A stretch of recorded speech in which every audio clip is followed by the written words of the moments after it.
नमस्कार प्रेक्षकांनो, मालिकेच्या आजच्या भागामध्ये आपल्याला पाहायला मिळणार आहे की कावेरी जी आहे ती माची अट पूर्ण करते आणि त्यानंतर कावेरी जेव्हा चिकूकडे येणार आहे त्याच वेळी पोलीस आलेले आहेत आणि पोलिसांनी उदयची बॅग, त्याचं जे साहित्य आहे ते सगळं दिलेलं आहे आणि त्याबाबत खुलासा केलेला आहे। तेव्हा मला खूप बरं वाटत आहे। त्याचबरोबर यशला खात्री आहे की उदयदादाला काहीही झालेलं नाही, उदयदादा हा व्यवस्थित आहे आणि उदयदादा पुन्हा येणार आहे असं यशने मला सांगितलेलं आहे। हे सगळं कशा पद्धतीने होणार आहे, कावेरीला कशी हे दिव्य परीक्षा पास व्हावी लागणार आहे हे आपल्याला पाहायला मिळणार आहे। त्यासाठी प्रेक्षकांनो हा व्हिडिओ शेवटपर्यंत पहा। त्याचबरोबर चॅनलवरती नवीन असाल तर चॅनलला सबस्क्राइब करा, व्हिडिओला लाईक करा। तर इकडे मा आहे ती खूप रडत असते, देवाच्या पुढे दिवा असतो, कारण उदय आता घरी राहिलेला नाही, आपल्या माणसांमध्ये राहिलेला नाहीये, तो सर्वांना सोडून गेलेला आहे। हे दुःख माला खूप झालेलं असतं आणि मा ढसाढसा रडत असते। देवाच्या पुढचा दिवा ती विझवते आणि खूप रडू लागते। घरातले सगळेजण रडत असतात, यामिलाही खूप रडू येत असते, निशा रडत असते, पण पौर्णिमा मात्र निघरगट्ट तशीच तिथे उभी असते आणि यांच्याकडे पाहत असते। यश म्हणत असतो की मा शांत हो, मा शांत हो, उदयदादाला काही होणार नाही असं यश मला समजावून सांगत असतो। त्यासोबतच इकडे यश म्हणत असतो की मा ऐकतेस का तू मी काय सांगतोय ते, कारण काहीही झालं तरीही एक गोष्ट लक्षात ठेव मा, कारण आत्ता उदयदादाची ही तीच इच्छा असणार आहे शेवटची, कारण उदयदादाचा मुलगा, उदयदादाचं बाळ चिकू आणि वहिनी इथं आलेले आहेत, तर मला असं वाटतंय की आपण त्यांना घरात घेतलं पाहिजे असं यश इकडे मला सांगत असतो, तिला समजवत असतो, परंतु मा मात्र ऐकायलाच तयार नसते। आणि इकडे यश म्हणत असतो की मी काय सांगतोय मा, लक्षात येते का तुझ्या, उदयदादाची ही तीच शेवटची इच्छा असेल, एवढं सगळं झालं पण इकडे वहिनी इकडे घेऊन आलेले आहेत चिकूला आणि चिकूला त्याच्या घरच्यांचं प्रेम मिळालं पाहिजे, त्याच्या घरच्यांची साथ मिळाली पाहिजे, हे सगळं बोलणं यशचं चाललेलं असतं। यश मात्र समजावत असतो आणि त्याचबरोबर यश म्हणत असतो की मा ऐकून घे। त्याच वेळी इकडे पौर्णिमा म्हणत असते की त्या मुलीमुळे सगळं झालेलं आहे आणि तू त्या मुलीची बाजू काय घेतोस रे तू, अजिबात नाही, तिच्यामुळं आपला उदय घरी येऊ शकलेला नाही, हे सगळं तिच्यामुळे झालेलं आहे, या सगळ्याला ती जबाबदार आहे असं म्हणत या सगळ्या जणी इकडे यशला दोष देऊ लागतात। यश म्हणत असतो की मी जे काय सांगतोय ते मा ऐक, परंतु इकडे यामी म्हणत असते की मा त्याचं अजिबात ऐकू नकोस, कारण त्याने काहीही सांगितलं तरीही तुला माहिती आहे की नक्की काय झालेलं आहे असं म्हणत इकडे यामी म्हणत असते की त्या मुलीमुळे हे सगळं झालेलं आहे, त्या मुलीला अजिबात घरात घ्यायचं नाही। तेव्हा यश म्हणत असतो की मी काय म्हणतोय लक्षात येतंय का मा, बाबांच्या तब्येतीचा तरी विचार कर, ते खूप हळवे झालेले आहे। तेव्हा इकडे पौर्णिमा म्हणत असते की हो, कारण मला माहिती आहे की बाबांनी आता तिकडे हट्ट धरलेला आहे आणि इकडे यश तू माने नक्की काय करायचं आहे असं ती बोलत असते। तेव्हा यश म्हणत असतो की मी मा काय सांगतोय ते ऐकून घे एकदा, आता आपल्याला काही करून इकडे वहिनींना आणि चिकूला घरात घेतलं पाहिजे, कारण त्याला आणि त्यांना आपण वेगळं करू शकत नाही, ही गोष्ट आपण वाकारून चालणार नाही। त्यांनी अंगाई गीत गायलं आणि चिकू इकडे शांत झालेला आहे, त्यामुळं आत्ता त्यांना आपण घरात घेणं गरजेचं आहे, त्यासाठी जे काही करायला लागेल ते करायची तयारी असली पाहिजे असं तो समजवत असतो। तेव्हा मा म्हणते की चालेल, मी तयार आहे त्या मुलीला घरात घ्यायला, पण असं मा म्हणत असते। तेव्हा मात्र सगळेजण पाहू लागतात, तेव्हा यश म्हणतो की चालेल। तेव्हा इकडे मा म्हणते की निशा जा त्या मुलीला सांग की ती घरात येऊ शकते। आता निशा जी आहे ती सांगण्यासाठी जात असते, परंतु मा मध्येच थांबते आणि बोलू लागते की पण तिला सांग की माझी एक अट आहे, ती मान्य करावी लागेल, ते दिव्य आहे ते तिला पार करावं लागेल। तेव्हा यश इकडे म्हणालेला असतो मला की देवावरती भरोसा ठेव असं यशचं म्हणणं असतं आणि मग मा तिची अट सांगू लागते। गणपतीच्या मंदिराच्या पाठीमागच्या साईडला जे तळं आहे त्या तळ्यातून एक कमळाचं फूल तिने घेऊन यायचं आहे, जर ही अट तिनं मान्य केली तरच तिला या घरामध्ये आपण घेऊ शकतो असं तिने सांगितलेलं असतं। आणि तेव्हा मात्र यश जो आहे तो म्हणतो मा काय बोलतीस तू, हे सगळं तुला माहिती आहे ना, आज तागायत त्या तळ्यातून कोणीही जिवंत बाहेर आलेलं नाही आणि अशी कोणती अट तू घातलेली आहे, तुला कळतंय का मा, असं यश बोलत असतो। आणि तेव्हा मात्र इकडे मा ऐकायलाच तयार नसते, सगळ्यांनाच धक्का बसलेला असतो, कारण आज तागायत त्या तलावातून कोणीही बाहेर आलेलं नसतं, एवढी मोठी गोष्ट असते। आणि त्याचबरोबर इकडे पाहायला मिळतं की जेव्हा हे सगळं घडत असतं तेव्हा मात्र सगळे पाहत असतात, कारण काही झालं तरीही ते तलाव जे आहे त्याच्यात खूप मोठ्या मगरी आहेत, एवढं सगळं घडत आहे आणि त्यामुळं सगळ्यांनाच धक्का बसलेला असतो।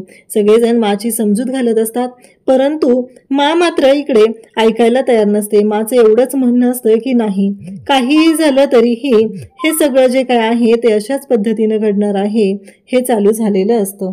त्यानंतर इकडे आता कावेरी जी आहे ती बाहेर थांबलेली असते आणि कावेरी म्हणत असते की नक्की काय झालेलं आहे. आणि त्याचबरोबर कावेरी म्हणू लागते की तिथं बाहेर आलेली असते ती म्हणजे निशा. निशा म्हणत असते की वहिनी तुम्ही आत येऊ शकता, पण माने एक अट घातलेली आहे. असं म्हटल्यानंतर इकडे कावेरी म्हणते काय, कोणती अट असं ती विचारू लागते. आणि त्याचबरोबर इकडे यश तिथे असतो. तेव्हा इकडे ती सांगू लागते की माची अशी अट आहे की इथून पाठीमागच्या साईडला एक तलाव आहे आणि त्या तलावामुळे मध्ये तुम्हाला जायचं आहे आणि त्याचबरोबर तिथून एक कमळाचं फूल आणायचं आहे. मग कमळाचं फूल आणायला सांगितल्यानंतर मात्र इकडे पाहायला मिळतं की जेव्हा या सगळ्या गोष्टी घडत असतात तेव्हा मात्र इकडे कावेरी बोलत असते आणि मग निशा सांगते की पण एक प्रॉब्लेम आहे, कारण तो जो तलाव आहे त्याच्यामध्ये खूप मगरी आहेत वहिनी, ते खूप रिस्की आहे. तेव्हा मात्र इकडे कावेरी म्हणते की काही हरकत नाहीये, तो तलाव कोणत्या साईडला आहे, चिकूसाठी मी काहीही करायला तयार आहे. हे सगळं बोलणं चाललेलं असतं. आणि त्याचबरोबर इकडे पाहायला मिळतं की कावेरी म्हणत असते की मी जायला तयार आहे आणि कावेरी आता चिकूसाठी काहीही करायला तयार आहे. जर ही अट मी मान्य केली तर मी या घरात येऊ शकते ना, मग ठीक आहे, मग मी जायला तयार आहे. असं म्हणत कावेरी जी आहे ती हट्टाला पेटलेली असते. ती म्हणत असते की मी जाते आणि कावेरी निघत असते. तेव्हा मात्र निशा त्याचबरोबर सगळेजण बोलत असतात आणि त्याचबरोबर हे सगळं जेव्हा चालू असतं तेव्हा मात्र इकडे आता कावेरी निघालेली आहे. पण यश मात्र खिडकीतून पाहत असतो.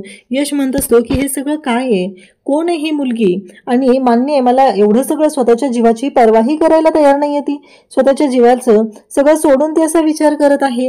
हा प्रश्न यशला पडलेला असतो आणि यश तिच्याकडे पाहू लागतो. कावेरी जायला तयार झाली. निशाने तिला पत्ता सांगितलेला आहे आणि निशाने तिला सांगितलेलं आहे की इथून पुढे जायचं, उजव्या बाजूला वळायचं आणि मग तिथून पुढे गेलं की मंदिर आहे आणि त्या मंदिराच्या तिथे त्याच्या पाठीमागच्या साईडला तलाव आहे. यश मात्र खिडकीतून हे सगळं पाहत असतो. ही मुलगी नक्की काय करते, कारण यशला माहिती आहे की ही मुलगी म्हणजे वहिनी नाहीये, उदयदादाची बायको ही नाहीये, ही गोष्ट यशला माहिती आहे आणि म्हणून तर यश तिच्याकडे पाहत असतो. पण शेवटी यशलाही कळून चुकलेलं आहे की ही जे काही करत आहे ते चिकूसाठी करत आहे. चिकू जो आहे तो हिच्यामुळे शांत झालेला आहे ही गोष्ट यशच्याही लक्षात आलेली असते आणि त्याचमुळं यश मात्र कावेरीकडे पाहत असतो. कावेरी आता निघालेली असते. यश म्हणत असतो की नक्कीच असं काहीतरी घडलेलं आहे की ज्यामुळे या सर्व गोष्टी घडलेल्या आहेत आणि यशला खूप मोठा धक्का बसलेला असतो. इकडे चाललेली असते आणि त्याच वेळेस तिथे आलेली असते ती म्हणजे विद्या म्हणते की मुलांना खाऊ घातलेला आहे, तुमच्यासाठी थोडं काही आणू का, असं बोलणं चाललेलं असतं. आणि तेव्हा मात्र विद्याला म्हणते की नाही नको. मात्र तिच्याच विचारात असते. उदय सोडून गेलेला आहे, हा धक्का मात्र मला सहन झालेला नसतो आणि पाहू लागते. मला काळजी वाटत असते, मुलांचीही काळजी वाटत असते आणि त्याचबरोबर हे सगळं घडलेलं आहे या सगळ्यातून कुटुंबाला सावरणंही तेवढंच गरजेचं असतं हेही माझ्या लक्षात आलेलं असतं. निशा बात येते आणि सांगू लागते की ती मुलगी म्हणजे कावेरी वहिनी कमळाचं फूल आणायला गेलेली आहे. तेव्हा मात्र यश तिकडून येतो.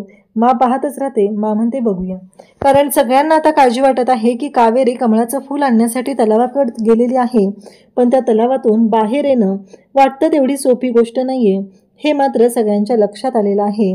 आणि त्यासोबतच इकडे कावेरी जी आहे ती गेलेली असते. रूममध्ये येते आणि माने जो टेप रेकॉर्डर मला दिलेला असतो उदयने, तो टेप रेकॉर्डर हातात घेतलेला असतो आणि तो टेप रेकॉर्डर पाहत असते. त्या क्षणी उदय तिच्या स्वप्नात येतो आणि तिला सांगू लागतो की आठवते का तुला.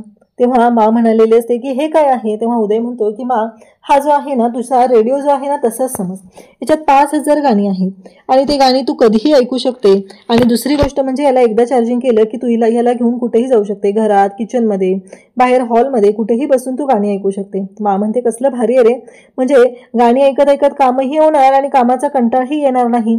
तेव्हा उदय म्हणतो हो ना, मला काय वाटतंय माहितीये का असा जो प्रोजेक्ट आहे तो आपल्या ऑफिसमध्ये आपण सुरू केला तर. हे उदयचं बोलणं चालू असतं. मा मात्र त्याचं बोलणं ऐकत असते आणि त्याला म्हणत असते की खरंच म्हणजे यावर्षीचा बेस्ट बिझनेसमॅन ऑफ अवॉर्ड म्हणजे business icon of the award हा जो आहे तो तुलाच मिळणार आहे. तेव्हा उदय म्हणतो की कसं आहे माहिती आहे का, माझ्या माच्या चेहऱ्यावर मला नेहमी हसू आणायचं आहे. माझ्या माला कधीच मी दुःखात पाहू शकणार नाही, तिच्या डोळ्यात मी कधीच पाणी येऊ देणार नाही, हे सगळं उदय बोलत असतो. आणि तेव्हा मात्र मा खुश झालेली असते, म्हणत असते किती करतोस रे माझ्यासाठी, असं म्हणत ती माशी बोलत असते. दोघंही खुश असतात. म्हणजे उदय आईला खूप आनंदात ठेवायचा, एवढं सगळं घडायचं. पण उदयने तो लग्नाचा निर्णय घेतला आणि त्यानंतर सगळं घरातलं वातावरणच बदलून गेलं. उदयने ते लग्न करायचं ठरवलं. खरं तर काऊ खूप चांगली मुलगी होती, परंतु माचा हट्ट असा होता की नाही, काहीही झालं तरीही ती मुलगी ड्रायव्हरची मुलगी आहे, ती या घरात येता कामा नये, यासाठी माने हा सगळा हट्ट केलेला होता. आणि त्यामुळं माने उदयलाही घराच्या बाहेर काढलेलं असतं आणि हे सगळं घडलेलं असतं. त्याचबरोबर इकडे पाहायला मिळतं की आता उदय माला समजवत असतो, पण मा मात्र रडू लागते. मा म्हणत असते की उदय, तू म्हणाला होतास रे तुझ्या डोळ्यात कधीच पाणी येऊ देणार नाही, पण सगळ्यात जास्त तूच मला रडवलं. आणि आजही मी तुला स्वीकारणार होते, तुला या घरात घेणार होते, आणि तू आलाच नाही. लग्न केलं आणि जो गेला तो पुन्हा माघारी आलाच नाही, असं मा बोलत असते. त्याचवेळी यश तिथं आलेला असतो. मा रडत असते. हे पाहून यशलाही वाईट वाटतं. यश माची समजूत घालण्यासाठी माच्या जवळ आलेला असतो. माशी तो बोलत असतो आणि त्यासोबतच पाहायला मिळतं की हे सगळं जेव्हा घडत असतं तेव्हा मात्र यश आलेला पाहून मा शांत होते, ती रडायची बंद होते. आणि तेव्हा मात्र इकडे मा जी आहे ती रडायची थांबल्यानंतर यश तिला समजावू लागतो की मा, अगं असं नको करूस, मोकळी हो, रडून मोकळी हो, असं यशचं म्हणणं असतं. आणि यश मात्र माला हे समजावत असतो.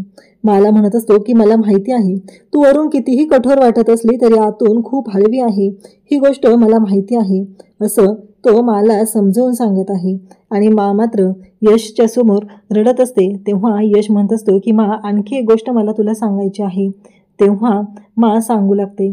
आणि मग यश म्हणत असतो की मा, मला माहिती आहे की काहीही होणार नाही, कारण विचार कर, यश आपला उदयदादा आहे ना, तो पुन्हा येणार आहे, त्याला काही होणार नाहीये, हे सगळं सांगितलं जात असतं. तेव्हा मात्र विद्या इकडे म्हणत असते की कावेरी वहिनी तिकडे गेलेल्या आहेत, आणि कावेरी वहिनी हे सगळं जे बोलणं चालू झालेलं असतं. आणि तेव्हा मात्र इकडे विद्याला निशाणे सांगितल्यानंतर कावेरी वहिनी का गेलेल्या आहेत हा प्रश्न पडलेला असतो. आणि त्यासोबतच इकडे पाहायला मिळतं की यश देवीच्या समोर असतो.